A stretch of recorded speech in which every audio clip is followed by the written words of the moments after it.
to learn how to play with other team players, be flexible, be open and reflective in the process of cooking, right? So trying out different ingredients, right? So we are teachers. We love experiments, right? Oh, it worked in my classroom. So I'm going to share this with other team players. So sharing, that's the only way how we learn and make our classroom engaging and interesting. Hi, listeners. Hi. Welcome to our cooking show.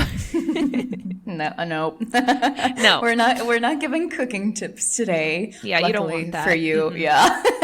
But we will be sharing some insights on an interesting teaching format. Listen and reflect as we interview friend of the podcast, Ekaterina Pipia, about a challenging and inspiring project she was a part of in her home country of Georgia. Are you ready, Shey? Yes, let's do it.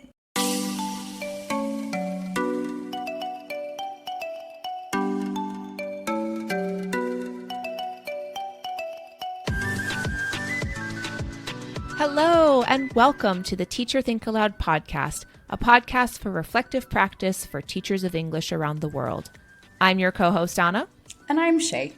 Let's dive right in and meet Eka. This is Ekaterina Pipia. I go with she and her. I'm professor in education at International Tbilisi University at Tbilisi, Georgia. I'm coordinating a PhD program in education sciences and master programs in education administration. Eka is a podcast listener, so she knew what we were about to throw her way. What is your go-to teaching activity or tool when you end up with extra time at the end of a lesson? Okay, I always try to have energizers, mostly apply to some team building activities that I love a lot.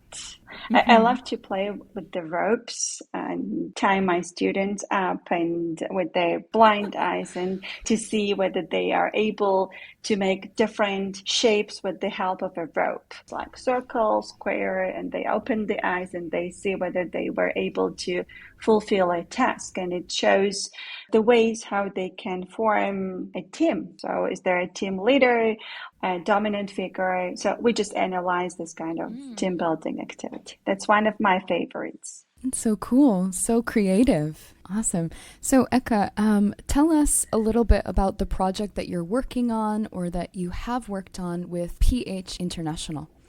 All right, it is CLIL, which stands for Civic and Tech through the English language. The project was funded by the U.S. Department in collaboration with PH International and Georgetown University. The project has been already finalized, but the obtained results throughout these years are impressive. We have trained about 500 teachers in 120 schools from different regions of Georgia. Wow. And the main focus was to integrate CLIL methodology in civic education and technology classes through the English language.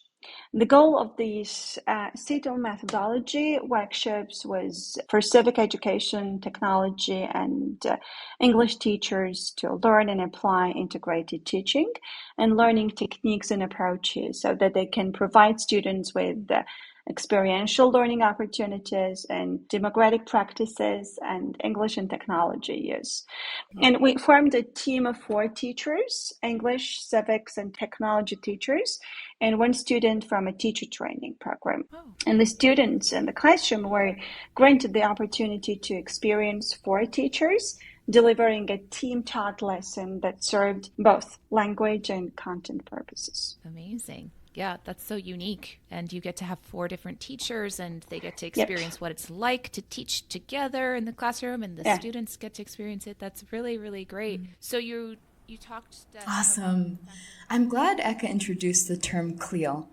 Just to make sure we're all on the same page, maybe we can define that for a second? Sure, yeah, go ahead. So CLIL stands for Content and Language Integrated Learning. CLIL. CLIL or whatever. It's one of those pronunciations. And it describes the methodology of using a second or foreign language to teach a content class. In Eka's case, civics and technology, a pretty cool combo. And what's particularly interesting here is that 4 different teachers were involved in co-teaching for this project. We wanted to find out more about what that process looked like. So it is mainly based on a team teaching approach. And the teacher participants, they used to work in teams to develop objectives for content-based instruction and integrated lessons, assisting each other as they implement new approaches. And they design lesson plans together. That's one of the key pillars. Receive feedback, incorporate new ideas from peer observation. And they used to create outreach methods to share learnings with colleagues. So it's all about establishing a collaboration. That was the main pillar of the framework that we used throughout the project. There's so much that's happening in this sort of setup. So what are some of the advantages of this kind of integrated instruction, in your opinion, Eka? Well, first, I would say the main advantage here is the motivation for both teachers and students. The main benefit for teachers is to be a good team player in a learner-centered classroom setting. There are many students in Georgian public schools, like about 40 students in each class, and having 3 subject teachers in one setting brings a difference, right? So the students feel secure and they are not left behind, as there is a team of teachers taking care of this process, which is definitely interactive, right? And the students' interests are provoked by the content input and output driven by the target language. I would say that it looks like enjoying a glass of vitamins rather than being forced by somebody to do so. You like it? It's rich, as it has different flavors, so you enjoy the process. That's what I think is the most advantageous factor in this kind of setup. It's like gentle and there's some guidance there. I love that. I love that. You're not stuffing these pills down someone's throat. Taking their vitamins voluntarily, right? They're excited to take their vitamins. I like that. Just a spoonful of sugar helps the medicine go down. Channel your inner Mary Poppins. Oh yeah. Do it. Oh my gosh. Eka made me think of how much I look forward to my gummy vitamins every morning. I hate taking vitamins in pill form, but as soon as they're packaged in a sweet gummy, I'm in. Okay. Well, it sounds like this integrated teaching approach really sweetens the deal for students, right? But it couldn't have been easy to get the project off the ground, to get teachers into the mindset of collaboration and co-teaching. So what were some of the challenges of getting all of these 3-4 teachers to collaborate? The first one was distributing the roles among the teachers. So from the very beginning, the English teachers played a dominant role in terms of planning, like considering English as a leading subject and not having these roles equally distributed. That was one of the main challenges that we have faced. And the other one was time management. Teachers are busy people, right? So they found it difficult to get together and plan a lesson, right? So 4 people. So finding a common time, scheduling the meeting. Yeah, these were 2 main challenges that we have faced. That would be really hard. Yeah. Yeah, no, I'd love to maybe just think about that first challenge that you mentioned, this idea of the English teachers sort of taking on that dominant role, right? Yeah. Because CLIL being, this framework that language teachers are used to integrating, I can see why it'd be natural for them to be like, I know how to do this. Let me pave the way. So how did you go about sort of mediating that challenge in particular? Yeah, we trainers were involved in every single process that they had to go through. In terms of planning, we gave them feedback for their lesson plans, and we just allocated some roles for the teachers. These are the activities for English teachers, or this amount of activity should be allocated for civics teacher, and this should be the role. So in terms of planning, we had more focus on this, and then later in terms of delivery, that was much easier. So they got used to that. Even, we were trying to promote a learner-centered environment. That was very difficult for them too, right? They want to talk, and we say like, yeah, if we want to have a student-centered environment, you have to talk not more than 20% of your class. And how is that possible? Right? So listeners, if you haven't already, we highly recommend checking out our very popular episode 2, called Shut Up and Let Them Talk. Eka's totally right about how difficult it can be for teachers to leave space for students to talk. But they got used to that. I love that there's so much guidance from your team of facilitators, really making sure that they're on track, they're comfortable with the process. I think that's just such a wonderful professional development opportunity for everyone involved. So that's wonderful. Yeah, and it was not only a planning stage. We also used to go to their lessons, and we had the criteria to evaluate what they did in the classroom, how were the students engaged in all these activities, and so on and so forth. And after the class, we gave them feedback. And actually, we asked them to reflect on their lessons first themselves, and then we would give them the feedback. Yeah, the process was very productive, and I would say constructive at the same time. Yeah, very scaffolded. I've seen team teaching environments where administration has just said to teachers like, okay, now you two are going to work together. But without any sort of support, it's hard to work with another teacher when you're used to being, the captain of your learning ship, right? Yes. Oh, nice one, Shey. Captain of your learning ship. I'm full of fun metaphors. That you are. But that one might be one of my favorites, though. And it's so true. Co-teaching often just gets sprung onto teachers without any support from administration. Eka really emphasized the key role that administration played on so many levels in the success of this project. Yeah, it's important for the school administrators to promote team teaching culture as a part of the school system, and CLIL as a part of their curriculum, which is not a general thing in Georgian schools, right? And this could only happen if the administration organizes trainings, workshops, talks actually about the best practices, shows sample lessons like an inductive approach. This is the framework. This is how it works. And then the school can establish a curriculum development committee that could work on grouping different disciplines. And what I believe here is that we need to consider culture, right? So we cannot copy and paste the framework in the context that we are part of. So tailoring CLIL approach, this is what school administration needs to take into account.